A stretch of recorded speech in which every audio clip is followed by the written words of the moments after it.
पेशानी पर देखा और बस देखते ही रह गए, देखते ही रह गए।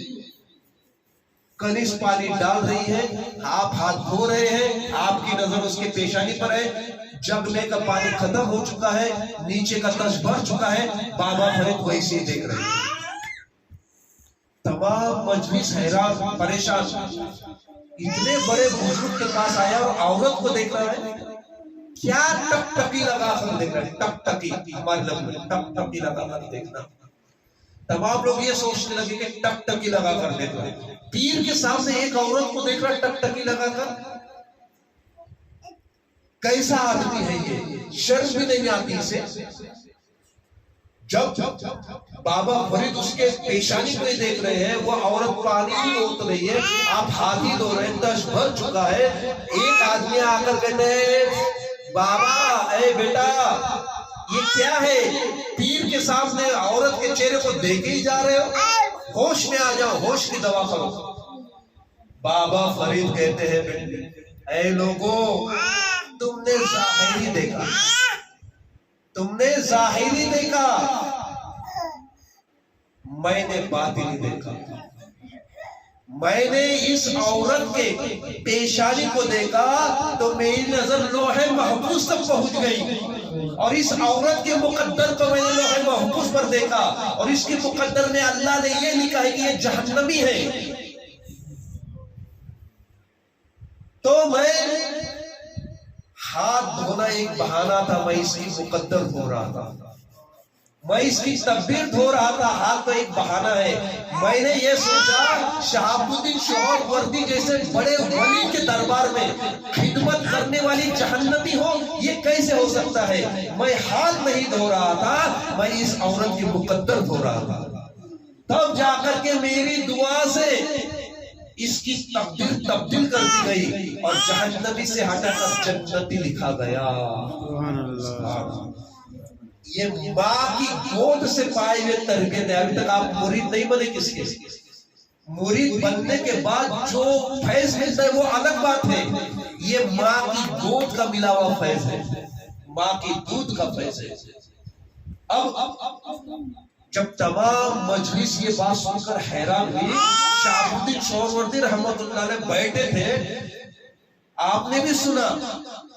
आप कहते हैं कि जिसकी नजर यहां से लोहे महफूज तक पहुंचे, वो मेरे जैसे का मुरीद नहीं बल्कि मुझसे अफजल तरीन वली का मुरीद बनने के काबिल है।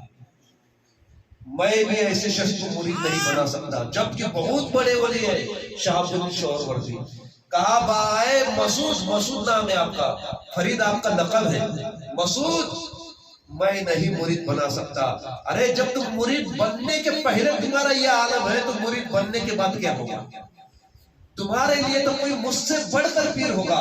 फिर जाकर के आपने तलाश करते करते जब दिल्ली आए तो बाबा ये ख्वाजा कुतुबुद्दीन बख्तियार काकी, इनके मुरीद आप बन गए।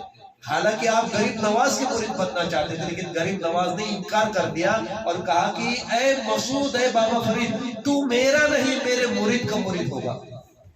फिर कुतुबुद्दीन बख्तियार काकी रहमतुल्लाह अलैह के आप मुरीद हो गए, और फिर मुरीद होने के बाद जो आपको फैज मिला, रूहानियत मिली, वो और बात है।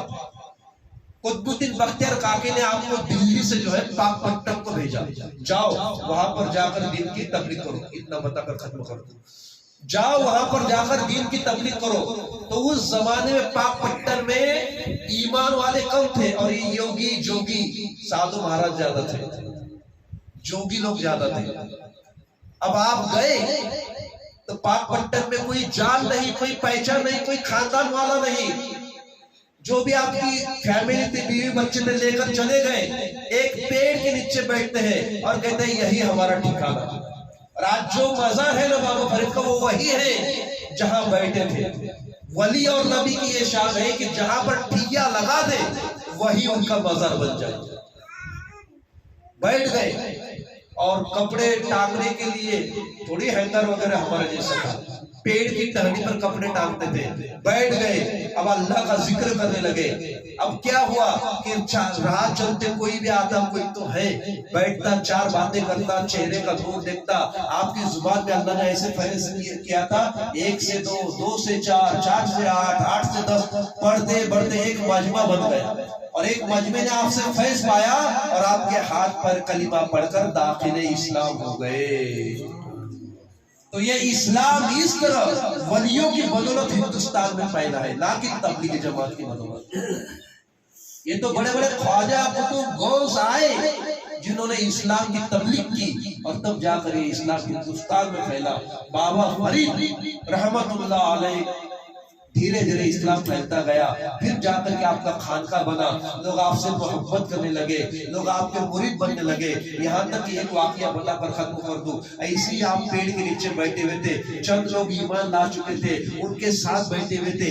एक औरत जो है दूध का हड्डा लिए हुए वहां से गुजर रही थी। बाबा फरीद ने कहा, अरे खातून कहाँ जा रही हो?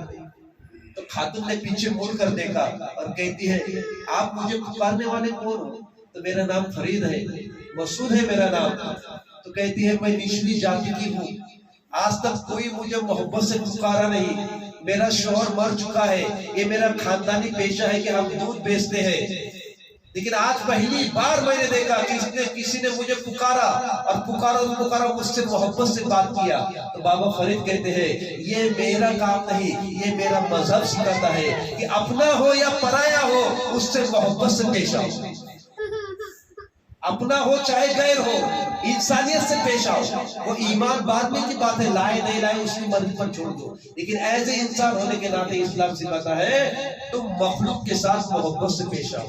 वो औरत का दिल बाग बाग हो गया और औरत रोने लगी। तो बाबा फरीद पूछते, रोने की वजह क्या है? तो कहते हैं, क्या कहूँ कि मैं बेवा हूँ, बच्चे हैं मेरे, और मैं ये दूध बेचने का कारोबार करती हूँ, लेकिन यहाँ पर बहुत बड़े जोगी लोग हैं, बहुत बड़े जोगी है, संत है, और ये लोगों ने क्या किया कि ये लोग कहते हैं कि पूरा दूध मुझे दे दो, हमें दे दो, और मेरा पैसा भी देते नहीं।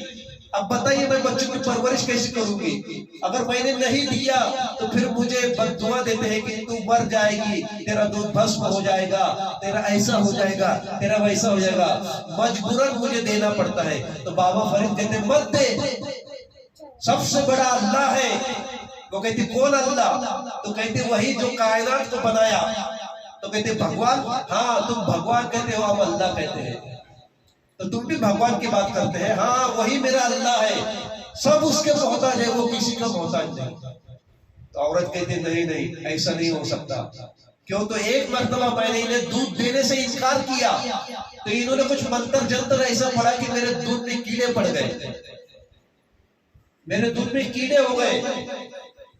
और फिर इनके चेले चपाटी ने आकर मुझसे कहा, अगर तूने हमारे बड़े जोगी महाराज को अगर दूध नहीं दिया तो तेरे आल औलाद खत्म हो जाएंगे, हम ऐसा दुआ पढ़ेंगे, ऐसी बददुआ करेंगे कि तू बर्बाद हो जाएगी, मजबूरन मुझे उन्हें दूध देना पड़ता है। बाबा फरीद कहते हैं, ऐ औरत, अगर मुझ पर भरोसा कर तो बैठ जाए यहाँ पर, आज दूध नहीं ले जाना।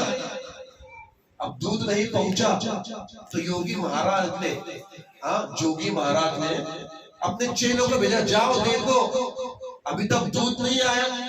तमाम उसके चेले आए और पेड़ के नीचे देखा औरत हंडा लिए बैठी है। बाबा फरीद है, साथ में 2-3 ईमान वाले हैं।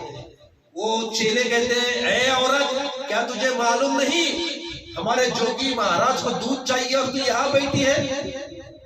तो औरत कहते, मैं बैठी नहीं, ये बाबा ने बिठाया, मैं बैठी नहीं, बाबा ने बिठाया। तो वो लोग आते देश में, चेले, तू कौन, तुझे क्या हक है कि औरत को यहाँ बिठाए? बाबा फरीद, तुम पे बैठ जाओ, तुम पे बैठ जाओ। अब जब इतना कहा तुम पे बैठ जाओ तो एक खौफ तारी हो गया उन लोगों पर खुद ब खुद, और ऐसा लगा उन्हें कि हमें कोई जबरदस्ती पीटा रहा है। चुपचाप बैठ गए। अब दूसरे चेले को भेजा जोगी महाराज ने, अरे अभी तक वो आए नहीं, देखो तो सही, दूध भी नहीं आया, ना हमारे चेले आए।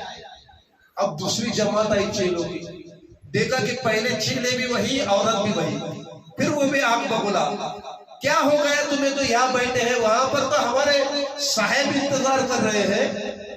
बाबा फरीद से कहते हैं इन्होंने वो कहती है पहली जमात उसकी इन्होंने बाबा ने बिठाया। तो ये आते हैं तो बाबा फरीद नजर उड़ाते, तुम भी बैठ जाओ। अब कहना बाबा फरीद का था, लेकिन जुबान से अल्लाह की बोली अदा हो रही थी। बाबा फरीद क्या है, अल्लाह की आता है, अल्लाह की आता से हो रहा है ये सब। बाबा फरीद तो सिर्फ बहाना है, ये अल्लाह कर रहा है, लेकिन जरिया बाबा फरीद को बनाया।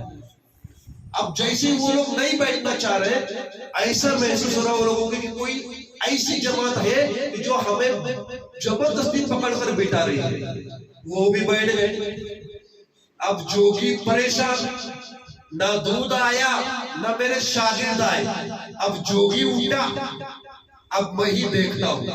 जोगी भी आया है, देखा कि पूरे चेले वही, दूध वाली भी वही।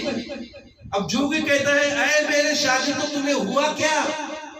आज दूध नहीं, तुम भी नहीं, क्या बात है?